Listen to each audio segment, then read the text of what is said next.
Good morning, mathematicians. You're probably looking at this toaster and thinking, what does this have to do with math?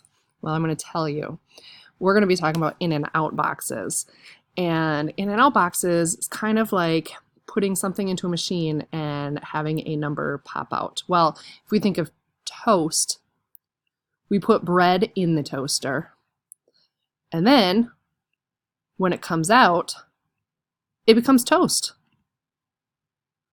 So bread going in the toaster, when you take it out, it becomes toast. It's no longer bread anymore, and now becomes toast. Right, so let's look at this. If we think about this is our toaster, the in is our bread. So in, we're going to put 4. And the only job of this toaster or this box is to add 3. So if we insert a 4 and you add 3, what is going to come out? 7, because the only job for this box is to add 3. So let's take a look at this in and out box.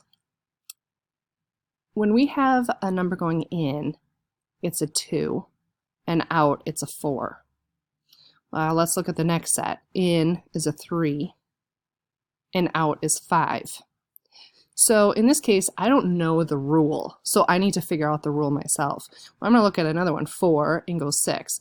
Well, I know that 2 plus 2 is 4, and I know that 3 plus 2 is 5, and I know that 4 plus 2 is 6.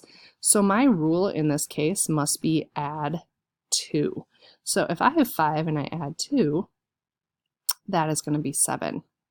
So I figured out that my rule is add 2.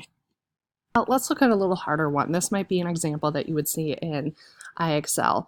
In this case, it's telling you that the rule is add 100. Well, I know that my place value shows that all I am going to be doing is changing the 100. So if I have 463 and I add 100, this is going to be 563. And in 620, if I'm adding 100, well, just my hundreds is going to go up by 1. So it'd be 720. And 666, yep, that's 766.